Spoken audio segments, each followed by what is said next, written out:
Hello दोस्तों, कैसे हैं आप सब। मेरा नाम दीपक है और मैं आप सबका स्वागत करता हूं मेरे चैनल आपका एचआर कंसल्टेंट में।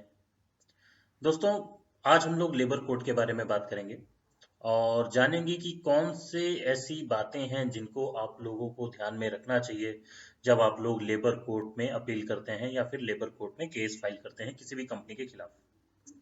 और अगर आप लोगों ने लेबर कोड का बनाया हुआ मेरा वीडियो नहीं देखा है तो उसको जाके देख लीजिएगा, तो आप लोगों को जो है लेबर कोड कैसे काम करता है, क्या काम करता है, कहाँ जाके कंप्लेन करनी होती है, ये सारी चीज़ें जो है वहाँ से क्लियर हो जाएंगी, क्योंकि मैं उनके बारे में अभी यहाँ नहीं बताऊंगा। तो यहाँ पे हम लोग केवल ऐसे 5 इंपॉर्टेंट चीज़ों के बारे में बात करेंगे जिनको आपको जो है ध्यान में रखना है जब भी आप किसी भी कंपनी के खिलाफ लेबर कोर्ट में कंप्लेन करने जाते हैं। तो बिना देरी के हुए चलिए शुरू करते हैं दोस्तों। तो थिंग्स टू रिमेम्बर, तो यहाँ पे 5 चीजें हैं जो मैंने बताई हैं जो आप लोगों को ध्यान में रखनी है। सबसे पहली चीज, जब भी आप लेबर कोर्ट में आप किसी भी कंपनी के खिलाफ कंप्लेन दायर करने जा रहे होते हैं या केस फाइल करने जा रहे हैं, तो लोगों की बातों में मत आइएगा कि भाई फटाफट जो है केस रफा दफा हो जाएगा। ऐसा नहीं होता है। हाँ, लेबर कोर्ट जो है कोशिश करेंगी कि आपका केस जो है जल्दी खत्म हो, लेकिन इतना आसान नहीं है। तो वहाँ पे आप लोगों के पास जो है पेशेंस होना बहुत ज़रूरी है। और क्योंकि कोर्ट में जब केस चलेगा तो 1-2 साल का समय लग सकता है, तो कभी कभार जो है 2.5 साल तक भी केस जाता है। तो डिपेंड करता है कि आप किस रिगार्डिंग कंप्लेन कर रहे हैं और क्या मैटर है आपका। तो पेशेंस जरूर रखिए आप अपने पास, क्योंकि पेशेंस अगर आपके पास होगा उसी के बेसिस पे जो है आप का जो लेबर कोर्ट में जो केस है वो चलेगा। और यहाँ पे पेशेंस होना बहुत जरूरी है। तभी आप लोग जो है 2-3 साल जो केस चलेगा उसमें आप अपनी हिम्मत रख पाएंगे। दूसरा है, जब आप लेबर कोर्ट में जाते हैं और कंप्लेन दायर करते हैं, तो वहां पे आपकी कंप्लेन लिखी जाती है। ठीक है, काइंड ऑफ एन एप्लीकेशन के तौर पे। तो जब आप एप्लीकेशन लिखते हैं तो सबसे पहली बात तो बहुत ही केयरफुली एप्लीकेशन लिखें। जिस चीज के बारे में आपको इश्यू है उस चीज के बारे में बारीकी से सारी चीजें बताएं। ठीक है। और यहाँ एक और चीज बोलूंगा कि वो जो बारीकी से आप जो चीजें लिख रहे हैं वहां पे, फिर उसके बाद जैसे ही आप लिख देते हैं, लिखने के बाद एक बार ध्यान से पूरा का पूरा एप्लीकेशन अच्छे से पढ़ें और पढ़ने के बाद ही आप साइन करें। ठीक है, क्योंकि जिस बेसिस पे आपका केस होगा वो यही एप्लीकेशन होगी दोस्तों। ठीक है। तो जो आप उस एप्लीकेशन में लिखेंगे कि आपको इस चीज से परेशानी थी, इस चीज से परेशानी थी, कंपनी आपको ये नहीं देती थी, वो नहीं देती थी, तो वो सारी चीजें आपको ध्यान से लिखनी है और ध्यान से पढ़ के उसमें साइन करना है। गलती मत कीजिएगा, क्योंकि इसी के बेसिस पे आपका केस चलेगा दोस्तों। ठीक है, तो ये दूसरी चीज है। तीसरी चीज, डू प्रॉपर डॉक्यूमेंटेशन। अब ये क्यों जरूरी है? क्योंकि देखिए, जब भी आप कंपनी के खिलाफ कोई केस करने जाते हैं ना दोस्तों, तो आपके पास डॉक्यूमेंटेशन प्रॉपर होना चाहिए।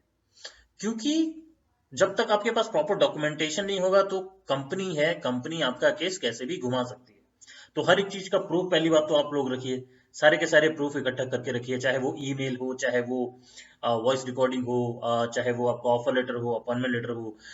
ठीक है, जो भी आपके पास प्रूफ डॉक्यूमेंटेड हो सकता है वो सारे आप अपने पास रखें। और दूसरी बात कि जो भी आपके पास डॉक्यूमेंट है उनको एक अलग से फाइल में बना के रखें, ताकि घर में कहीं वो गुम ना हो जाए। कोई भी ऐसी चीज जो कि आप कंपनी में जो आपको मिला है और जो आप कोर्ट में दिखाना चाहते हैं, लेबर कोर्ट में दिखाना चाहते हैं, वो डॉक्यूमेंट आपके गुमने नहीं चाहिए। तो प्रॉपर डॉक्यूमेंटेशन करके रखिए, एक अलग से फाइल मेंटेन करके रखिए और उसमें वो सारे डॉक्यूमेंट रखिए। और जब भी आप कोर्ट की हेयरिंग के लिए जाएं तो वो डॉक्यूमेंटेशन, वो डॉक्यूमेंट्स अपने साथ जरूर लेके जाएं।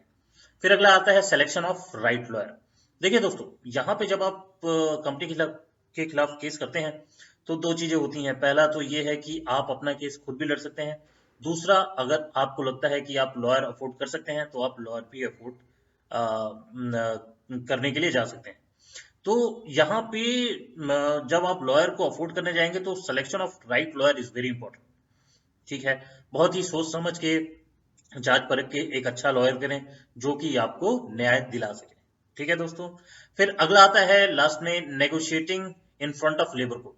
देखिए, जब आप लेबर कोर्ट में कंप्लेन कर देते हैं, ठीक है, उसके बाद कंपनियां जो है वो जो है हिल जाती हैं, और उसके बाद वो लोग चाहेंगे कि आपका जो कंप्लेन है वो किसी भी तरह से आप वापस ले लें, और वो नेगोशिएशन करने के लिए जो है तत्पर रहेंगी और आगे आएंगी। तो जब वो नेगोशिएशन के लिए आगे आए ना, तो किसी भी कारण से आपको कंपनी में जाके नेगोशिएट नहीं करना है। ये अपने बात में ध्यान रख लीजिएगा कि अगर आप वहां जाके नेगोशिएट करते हैं तो वो सारी चीज डॉक्यूमेंट हो जाएंगी। हो सकता है मान लीजिए फॉर एग्जांपल अगर पैसे का जो है आपने केस किया है कि मुझे पूरे पैसे नहीं मिले, एफएनएफ के नहीं मिले हैं, तो हो सकता है वो आपको ला ले, हाँ हाँ हम आपको पैसे दे देंगे। आप जाते हैं उनकी कंपनी में, फिर उसके बाद आधे पैसे आपको देते हैं, फिर उसके बाद बोलते हैं कि आधे पैसे आप अगले महीने दे लीजिएगा, फिर उसके बाद नहीं लेते हैं। और इसमें क्या होता है, इसमें आप अपनी कंप्लेन वापस ले लेते हैं। ठीक है, तो मेरा ये कहना है ऐसा बिल्कुल भी मत कीजिए। अगर वो नेगोशिएट करने को बोलता है, बिल्कुल आप नेगोशिएट कीजिए, कोई परेशानी नहीं। नेगोशिएशन के लिए तैयार रहिए, लेकिन नेगोशिएशन कहाँ हो, लेबर कोर्ट के सामने। ठीक है, जो उनके ऑफिसर रहेंगे, जो लेबर कोर्ट जिन ऑफिसर्स को तैनात करेगा, ठीक है, उन ऑफिसर्स के सामने नेगोशिएशन होगा। ठीक है, तो इसमें क्या रहेगा, आपकी बात भी सामने लेबर कोर्ट की रहेगी और उनकी भी रहेगी, तो नेगोशिएशन करने में आसानी रहेगी और कोई भी छलावा नहीं हो पाएगा।